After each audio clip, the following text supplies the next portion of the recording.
Monsieur Thierry Meyssan, vous êtes écrivain et journaliste français, spécialiste des questions internationales. Je vous remercie infiniment d'avoir eu la gentillesse d'accorder cet entretien à la radio francophone iranienne.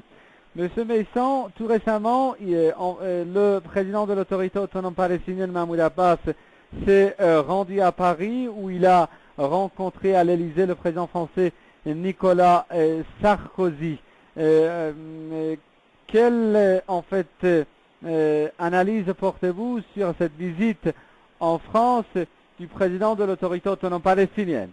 Cette visite a été précédée par une déclaration de M. Kouchner en qualité de ministre des Affaires étrangères, une déclaration assez surprenante dans laquelle il annonçait qu'il envisageait de reconnaître l'État palestinien avant même qu'on en définisse le territoire. Et l'attitude du président Sarkozy a été non pas de contredire son ministre, ni de l'approuver, mais de laisser un certain doute s'instaurer, comme si cette déclaration était périphérique, en tout cas n'engageait pas son gouvernement. En fait, on va bien comprendre que M. Kouchner n'a certainement pas fait une telle déclaration sans en avoir longuement référé au préalable avec ses différents partenaires et particulièrement avec l'État d'Israël. Et nous savons aussi que depuis des années, le projet israélien vis-à-vis des Palestiniens, c'est le système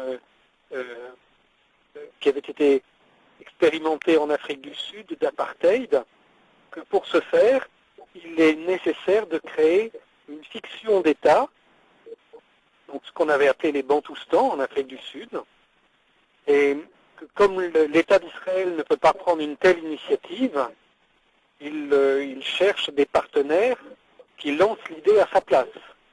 De quoi s'agit-il? Bien, quand l'Afrique du Sud s'était trouvée en but à l'hostilité générale dans le monde entier pour la manière dont il traitait sa population majoritaire noire, les Sud-Africains avaient déclaré qu'ils constituaient une série de petits États, les Bantoustans, dont cette population noire serait les ressortissants. Mais c'était des fictions d'État. Souvent, c'était un bout dans le désert. Il était impossible d'y vivre. Les populations n'ont pas été amenées dans ces endroits-là. C'était simplement une fiction étatique. Ça permettait de donner un passeport tout d'un coup aux citoyens noirs d'Afrique du Sud. Ils n'étaient plus citoyens d'Afrique du Sud, ils étaient citoyens d'un autre pays. Et on déclarait qu'on les recevait comme des immigrés étrangers, à partir de quoi l'Afrique du Sud était une grande démocratie, qu'elle ne reconnaissait pas comme ses propres citoyens l'immense majorité des gens qui y vivaient. Donc c'est le même projet qu'on voit là pour la Palestine, créer une fiction d'État, un État sans territoire. Alors on a le culot de dire aux Palestiniens, voilà 60 ans que vous rêvez d'un État, eh bien on va vous donner un État en rêve, un État imaginaire.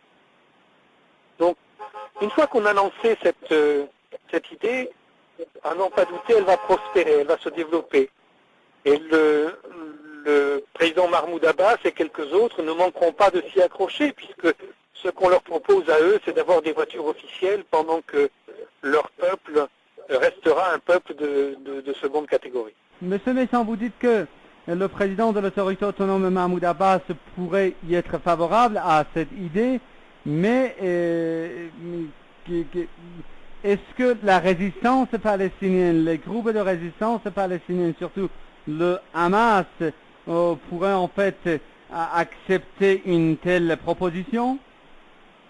Certainement pas. C'est évidemment un piège terrible.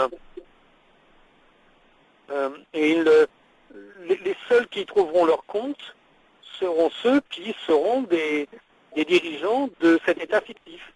Et Monsieur Meyssan, une dernière question sur ce sujet. Lors de sa rencontre avec le président de l'autorité autonome palestinienne, le président français Nicolas Sarkozy a évoqué de nouveau cette idée de l'organisation d'une conférence de paix sur le Moyen-Orient à Paris. Il a dit vouloir évoquer cette idée avec son homologue américain Barack Obama lors de sa visite en mars aux États-Unis, mais les autorités américaines n'apprécient pas, semble-t-il, et ne voient pas, semble-t-il, d'un bon œil cette proposition de Paris, n'est-ce pas? Oui et non, c'est-à-dire elles ne voient pas d'un bon œil l'idée que quelque chose se passe à Paris, mais elles sont très contentes de voir Paris lancer une telle initiative, si celle-ci a pour but de court-circuiter celle qui est proposée par Moscou depuis déjà plusieurs années. Je vous rappelle que à l'issue de l'agression, la dernière agression contre Gaza, il y a un peu plus d'un an, les États-Unis avaient promis à la Russie que celle-ci pourrait organiser une telle conférence et que de mois en mois, ceci a été repoussé et probablement ne verra pas le jour. Donc le rôle des Français dans cette affaire, c'est de saboter l'initiative russe et à la fin de permettre aux États-Unis de conserver la maîtrise de la politique dans cette région du monde.